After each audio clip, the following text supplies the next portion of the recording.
Golf has long been known as the gentleman's game, and that reputation is about far more than just polos or a day spent on a beautiful course. At its core, golf represents something deeper. It's a sport rooted in tradition, shaped by etiquette, and built around qualities that have long been associated with gentlemanly conduct. This was on full display very recently at the annual Masters tournament, which is not only the first major of the year, but also the most traditional.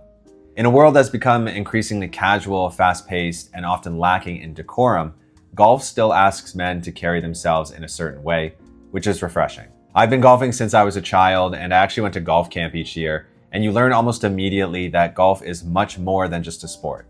It's a gentleman's game.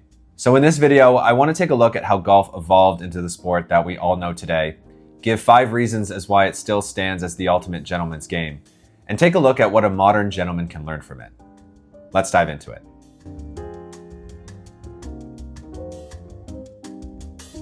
Before we start, I'm Nick and welcome to my channel where I discuss gent style and lifestyle. I make videos on a wide variety of topics on how to dress well and how to live well. So if that interests you, then click subscribe. Also, follow me on Instagram. I'm posting there regularly and I have a ton of fun content planned.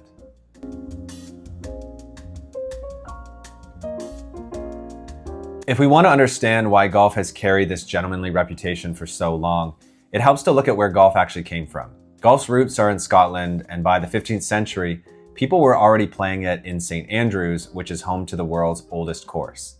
The game was far less formal in those early days, but over time it became more structured. In 1744, the earliest known written rules of golf were drafted by the Gentlemen Golfers of Leith, which helped give the sport a clearer identity and a stronger sense of order. St. Andrews would later play another major role in shaping the modern game, with the 18-hole round gradually becoming the standard format. As golf grew beyond Scotland, it evolved from a local pastime into an organized international sport with a common set of rules and championships. So while golf today is played all over the world and by a much broader range of people, a lot of its core identity was shaped by those early traditions. And over time, it also became a cultural symbol. Its association with class, discipline, etiquette, and ambition made it a natural subject for film and storytelling as well. Movies like A Gentleman's Game and The Greatest Game Ever Played used it to explore ideas like character and what it means to carry yourself with honor. That is a part of why golf has remained so closely tied to the image of a gentleman to this day.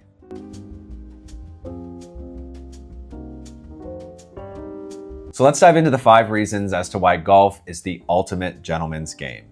One of the biggest reasons golf has long been a gentleman's game is because it's so deeply rooted in tradition. This is a sport with centuries of history behind it, and you can still feel that history in the way that the game is played today, whether it's the iconic courses and the long-standing clubs, dress codes, etiquette, and rituals. Golf has carefully preserved a sense of heritage that many other modern sports have lost.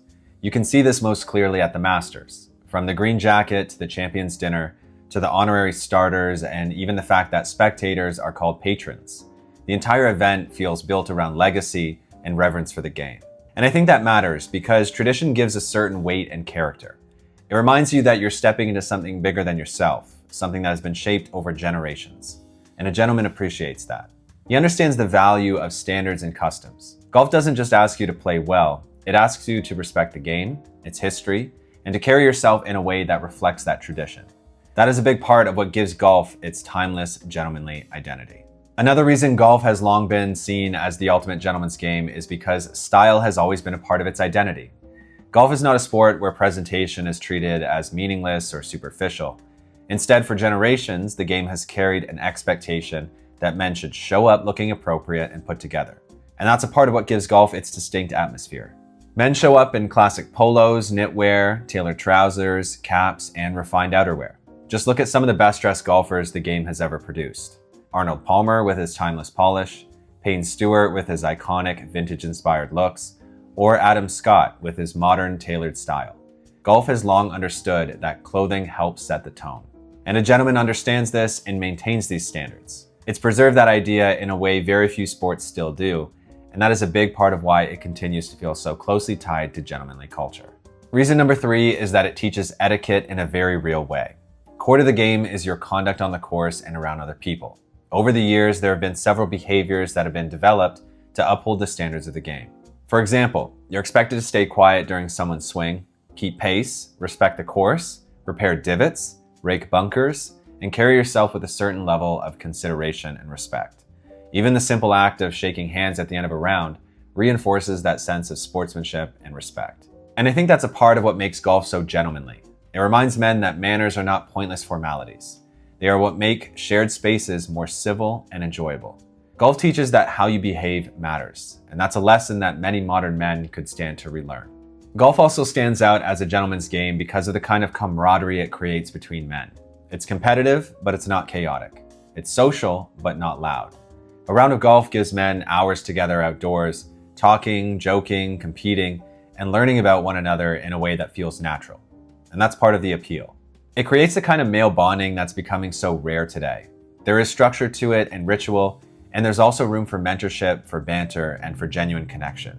Golf also reflects a more refined form of masculinity. It still involves competition and skill, but it rewards patience and discipline rather than loudness or aggression. That's a very gentlemanly balance, and it shows that masculinity does not always have to be obnoxious and boisterous. The final reason as to why golf is the ultimate gentleman's game is that it has historically carried an air of exclusivity and status. For much of its history, golf was tied to private clubs, prestigious courses, and social circles where access itself meant something. That helped give the game an image of refinement and distinction. Again, a good example of this is Augusta National, where the Masters is played. They only have 300 members at a given time, and it's extremely difficult to play there. Now, that does not mean that exclusivity is automatically virtue, and golf today is certainly more accessible than it once was. But its long connection to prestige and social standing has undeniably shaped how people see it. Golf has and still does often signal more than athletic ability. And if you're a member of a club, it can suggest a certain lifestyle and cultural capital. I've played many clubs over the years, including a few higher end ones, and you can really see the difference in terms of the clientele at each of the different types of clubs.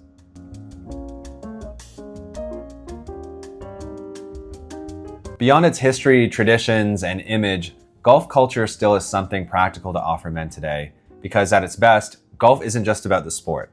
It's about how a man conducts himself and how he treats other people. And I think there's a lot that a modern gentleman can learn from that. Number one, you learn how to compete with class. One of the best lessons golf teaches is that a man can be competitive without becoming rude or uncivilized. You can want to win and play seriously and push yourself while still showing respect to the people around you. That's a valuable balance to have. In a world where competition is often loud and abrasive, golf reminds men that real class is being driven and disciplined without losing your composure or manners. Number two, you learn to be honest even when no one would notice otherwise. Golf has long been built around personal integrity. It's one of the few sports where players are expected to hold themselves accountable even when no one else would catch their mistake. And that's a powerful lesson for men. Character is not just what you do when people are watching, it's what you do when cutting corners would be easy. Golf reminds men that honor still matters, even in the small moments. Number three is you learn to respect your environment and traditions. You're expected to care for the course, repair divots, rake bunkers, and leave the environment in a good condition. At the same time, the game asks you to respect the customs that have been passed down over generations. That mindset is worth carrying into life. A gentleman understands that not everything exists today solely for his convenience, and that some traditions are worth preserving. Number four is you learn that presentation matters. Golf culture has always understood that how you show up matters. Dressing properly for the setting is not about vanity or showing off. It's a reflection of self-respect, social awareness, and respect for the occasion itself. That is something that many men today could benefit from remembering. You don't need to be overdressed or flashy, but there is value in making an effort because presentation signals that you take yourself and the moment seriously. Last one, number five, you learn to be patient. Golf is a game that refuses to be rushed. Improvement takes time, a round takes time, and frustration usually makes things worse rather than better. That's a part of what makes it such a useful teacher. It reminds men that not everything worthwhile happens instantly. Skill takes repetition, progress takes discipline, and composure takes practice. In a culture built around speed and convenience, golf teaches the value of patience and restraint. So when people call golf the gentleman's game, I don't think that's an old cliche. I think there's real truth to it. Because golf is not simply about hitting a ball across a course. It's about tradition, etiquette, patience, presentation, honesty, and learning how to compete with class. In other words, it rewards many of the same qualities that have long been associated with being a gentleman. And that's exactly why I think more men should play it. So whether you already play or have never picked up a club in your life, maybe this is your sign to give the game a try. If you like this video, please give it a like because it helps out my channel, and subscribe for more gentlemen's content. Thanks for watching.